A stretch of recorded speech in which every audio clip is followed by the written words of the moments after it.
We were annoyingly left on a cliffhanger with half of the votes being cast and Stephen next to vote. The votes seemed to be between Kate and Nico, though Tamika and Tom also had votes. I said in my piece about the cliffhanger in my video about episode 2, but now knowing who was actually voted off, I'm even more annoyed. I know this has been done before, but a cliffhanger that doesn't even turn out to be that close just ended up being a bit of a letdown. As I said in my video about the previous episode, I feel like roundtable cliffhangers only truly work if it's a tied vote and there's only 1 or maybe 2 votes left. That feels more like a water cooler moment, but this didn't feel like it. The first banishment is always tricky when trying to catch a traitor. There have been successful attempts, but this wasn't one of them, as Nico was voted off with over half of the players voting for him. A successful result for the traitors. It's a shame Nico was the first banished player. He was someone I wanted to be a traitor, but I guess the kind of content he makes gave the traitors and some faithfuls a reason to think he was a traitor. Maybe their preconceived notions were in play, or maybe some jumped on the bandwagon against Nico. We didn't have to wait long to find out the traitor's latest victim.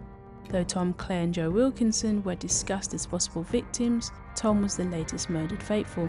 Tom had got votes in the previous roundtable, so he could have easily been amongst the votes of the next one. Was Tom really that more dangerous when he could have been on his way out? Who was going to give Kate the side eye now?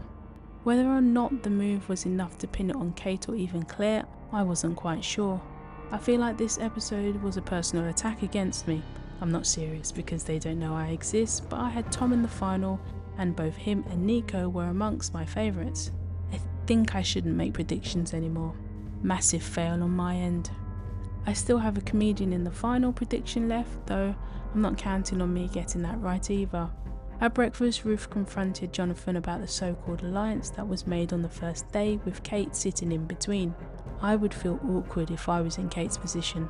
For the mission, all the players were taken to a creepy cabin and chained to each other. The funniest moment in the mission had to be Celia's unique way of interrupting Claudia. Players, welcome to the worst team-building away day experience in history. What just happened? I just farted, Claudia. The unexpected comic relief coming when Claudia was trying to be serious. It's nerves, but I always own up. I probably laughed harder than I should have. There were 16 keys and they had 25 minutes to release themselves. £500 would be added to the prize pot for every player released and outside the cabin. 4 keys were inside the cabin while the others were outside. 2 shields were also outside. Kat, Stephen, Mark and Nick were the chosen 4 to be freed first to search for the keys outside.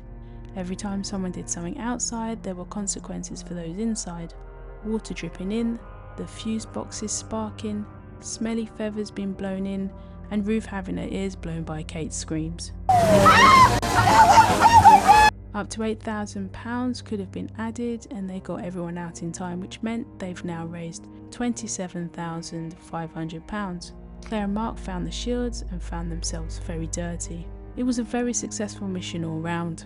Claire's once again found something that could lead her to finding a traitor, previously throwing out the idea that the closest person to Paloma, Alan, might be involved in Paloma's murder in plain sight. Now, Claire made the point that Jonathan suggested a pact with herself, Nico and Ruth. Claire truly believing Alan and or Jonathan are traitors was yet to be determined. Could the Joes be the double-act detectives that we didn't know the Faithfuls needed? I will now only refer to them by their surname. Their conversation was very interesting, with Wilkinson naming Jonathan while Marla named Stephen as the ones they thought were traitors, though Marla didn't seem entirely serious about that. They see Jonathan and Stephen as the big dogs leading each team against the other.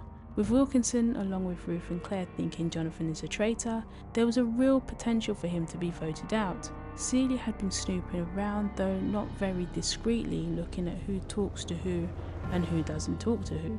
It looked like Kat was completely caught unaware as Celia mentioned not seeing Kat and Charlotte talking to each other.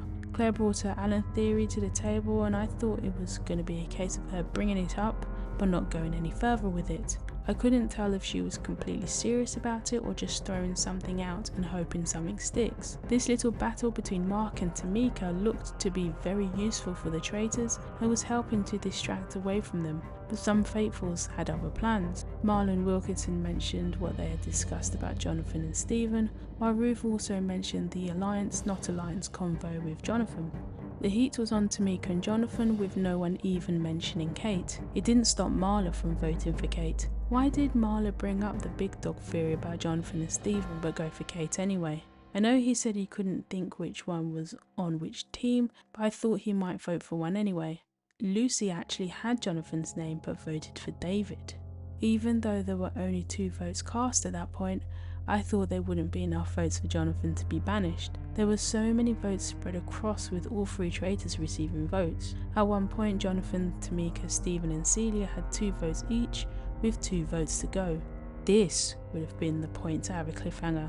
Those few moments between the last 2 votes were nerve-wracking, something that I didn't feel between episodes 2 and 3. I just felt annoyance between those episodes. The last 2 votes ended up going to Tamika, and she was the second to be banished. I'm sorry, Tamika. I am not convinced at all that you're a traitor, but I just didn't know, and I had done nothing to go on. I'm so sorry. Let me know in the comments which of the following 2 reasons that I've heard given when casting a vote is worse. Voting for someone you don't fully believe is a traitor, but others do, so you follow, or a throwaway vote for someone you think is faithful and you know others won't vote for them. Those reasons, along with thinking someone is a traitor because of their job, are probably the reasons that annoy me the most. Jonathan was very lucky to escape that, because throughout the episode it felt like his time might be up, especially as Alan and Kat now look open to throwing Jonathan under the bus. That's definitely something to keep an eye on. With Mark going after Tamika for 3 days, who will be his next victim? Who will be the traitor's next victim, given that Ruth, David and Charlotte are their choices? I'm not going to say who I think they should go for, but I will say that getting rid of Ruth has the potential to have the biggest consequences if the faithful see through it.